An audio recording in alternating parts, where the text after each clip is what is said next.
The hit film Slumdog Millionaire tells the story of a boy from the slums of Mumbai who wins millions of rupees in a game show. But winning a quiz show isn't the only way to get rich in India. Back in 1989, the village of Hiware Bazar in the state of Maharashtra was known for its wrestlers, bootlegging, and criminality. The situation was so bad that many villagers moved to the slums of Mumbai seeking a better life.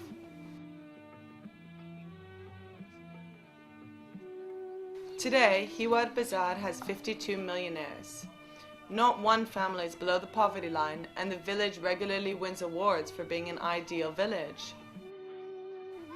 The secret of how Hiware became a town of millionaires has to do with how they took control of their shared ecosystem. How did Hiware turn around its fortunes? One of the keys was leadership. Meet Mr. Poverty-stricken, the village sarpanch, the leader of the democratic village government. Three problems in village level. First is political, second social, and third economical. They also had an ecological problem. Hiware Bazar gets only 400 millimeters of rain every year. The village suffered from chronic droughts. Badlav change is become from the water conservation, then water management, crop management, and also power management. So the change is become groundwater management through poverty elevation. Only they use dug well for irrigation purpose, not allowed tube wells for irrigation. Second one, more water incentive crop like sugar cane and banana, total ban. If they want to take this crop, they compulsory use drip irrigation, not flow irrigation. They took the ridge to valley approach initially because this was the highest point. They started the watershed development program from here, and then they dug trenches, did plantation activities all around the ridge, and that's how you still have water in the percolation tanks in the village. Now the area is 90% irrigated, and initially it was only rain-fed farming in this region. Another key was soil management. This will go to the pit and they'll mix some other materials, water and other things in this, whatever grasses that are left out, and then this will decompose for about a month, after which it's ready to be used in the field.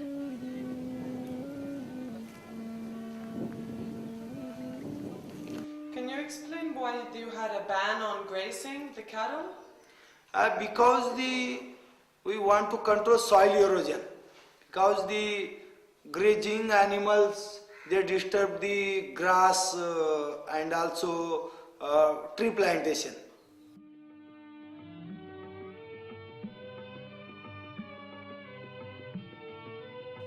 Another factor of success was a government program that guarantees every rural person 100 days of work a year to improve either local watershed management or road construction. The National Rural Employment Guarantee Act.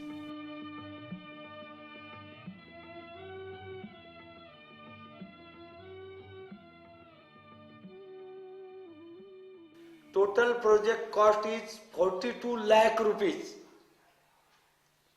to develop total village watershed development program, and that funds come from the government of Maharashtra, and it is easiest guarantee scheme, employment guarantee scheme.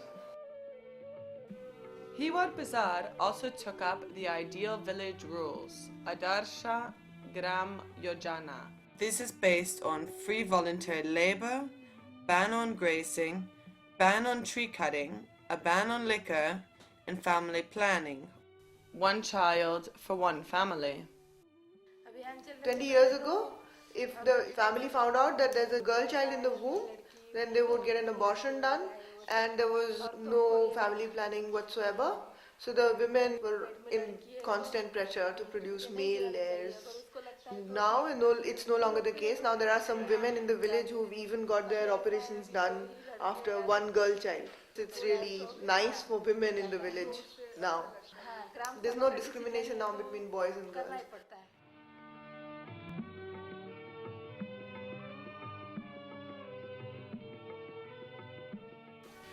Finally, Hiware worked as a unit, volunteering hours and instituting bans on abuse of common resources, banning bore wells for irrigation, water-intensive crops such as banana and sugarcane, the selling of land to outsiders, and the cutting down of communal trees. Today, most of the villagers live from cash crops and dairy farming. Milk production has increased 10 times, from 300 litres to 3,000 litres a day.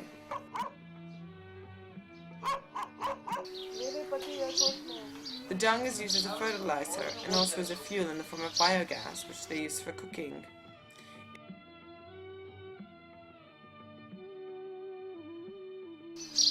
It can even be sold to Europe for use in organic farms. Up to 200 visitors a day come to unlock the secret to Hiware's success.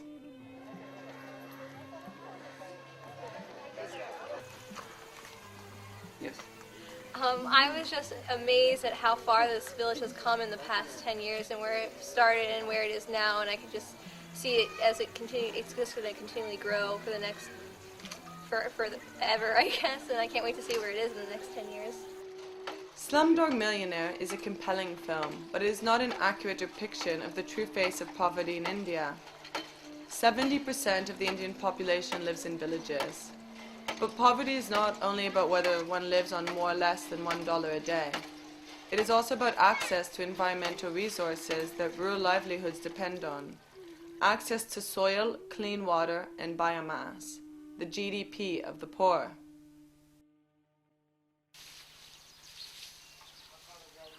That we talk about the gross national product, but the gross nature product is one where we need to calculate literally how many hours are women spending to get firewood or water. And I think that's why we argue very clearly that we have to build that economic base, that natural assets of people, to build an economic future.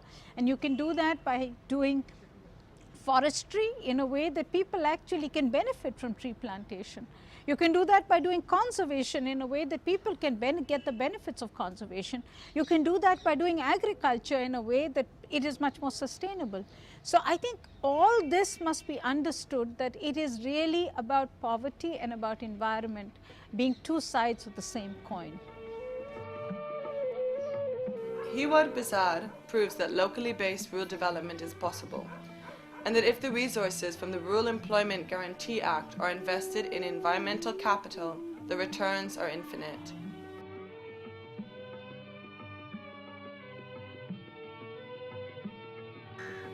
Gandhi's vision of India revolved around the concept of strong, self-led villages.